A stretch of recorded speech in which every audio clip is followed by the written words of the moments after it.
আসসালামু আলাইকুম, সবাই কেমন আছেন? আলহামদুলিল্লাহ, আমি আল্লাহর রহমতে ভালো আছি। এই যে আজকে আমি মাটির নিচের আলু দিয়ে মাছ রান্না করবো। আর এদিক দিয়ে দেখেন মনে হচ্ছে বৃষ্টি হবে, এমন অন্ধকার হয়ে আছে। দেন হাঁস মুরগিগুলা তাড়াতাড়ি তার নিজ নিজ বাসস্থানে এসেছে, আর মনে হচ্ছে যে অন্ধকার হয়ে সকাল হয়ে গেছে। এদিক দিয়ে আমি আবার রান্না বসিয়ে দিচ্ছি রাত্রের জন্য। এখন বিকেল 3-4টা বাজে, মনে হয়েছে যে একদম ভোর সকাল হয়েছে। আকাশটা কীরকম দেখেন, মেঘাচ্ছন্ন। আর এদিক দিয়ে আমি রান্না বসেছি মাটির চুলাতে, আর চতুর্দিকে বাতাস আসছে। তাড়াহুড়া করে রান্না করতেছে, যেহেতু বৃষ্টির দিন, যে কারেন্টের সমস্যা থাকে গ্রামের বাড়িতে।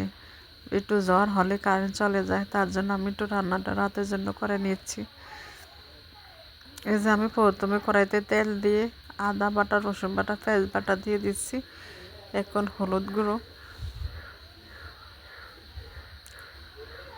মরিচ গুঁড়ো দিয়ে ভালোভাবে নেড়ে ছেড়ে নেব। আপনার সাধারণত যেভাবে বাসায় রান্না করে ঠিক সেভাবে রান্না করতেছে। তবে আমার মাটির নিচে আলুটা খুবই পছন্দ। অনেকে মাছ আলু বলে, অনেকে মাটির নিচ থেকে থাকে, তো তার জন্য মাটির নিচে আলু বলে।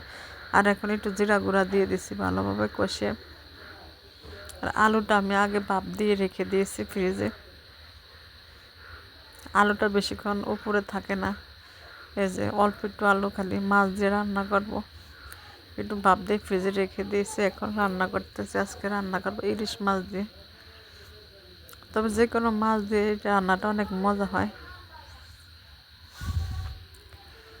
আজকে আমি ইলিশ মাছ দিয়ে আলুটা, তবে এই আলুটা খেতে দারুণ লাগে। আলুটার ঝোলও অনেক ঘন হয়, আবার খেতে অনেক মজা লাগে। কারা এরকম মাটির নিচে আলু খান অবশ্যই কমেন্টের মাধ্যমে জানায়। তবে আমার কাছে বেশ ভালো লাগে আলুটা, খেতে অনেক মজা হয়। এই যে ভালোভাবে কষানো হয়েছে, আমি এখন উপর থেকে একটু জল দিয়ে দেব।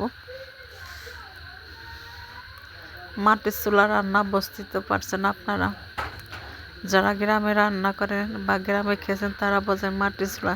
হয়তো অনেকে মনে করেন যে আপু আপনাদের পরিবেশটা এরকম, মাটির নিচের ভাই, মাটির নিচের বা মাটিতে যারা রান্না করে তাদের পরিবেশটা এরকমই হয়, শহরের মতো হয় না, একটু অন্যরকম হয়। আর এই যে দেখেন আমার আলুটা কেমন ঘনত্ব হয়ে গেছে, প্রায় রান্নার শেষের দিকে। তবে এই আলুটার ঝোলটা অনেক মজা হয়, মানে ঘন ঘন আঠালো হয়, খেতে কিন্তু দারুণ লাগে। এটা আপনারা মাংস দিয়েও খেতে পারেন, যে কোনো মাছ দিয়েও রান্না করতে পারেন। তবে আমার অন্য মাছ পছন্দ না, তার জন্য আমি ইলিশ মাছ দিয়ে রান্না করছি। রান্নাটা একদম শেষ। এই দেখেন কালারটা কত সুন্দর হয়েছে, গরম গরম ভাতের সাথে খেতে দারুণ লাগবে। ভিডিওটা যদি ভালো লাগে অবশ্যই লাইক, শেয়ার, কমেন্ট করে পাশে থাকবেন।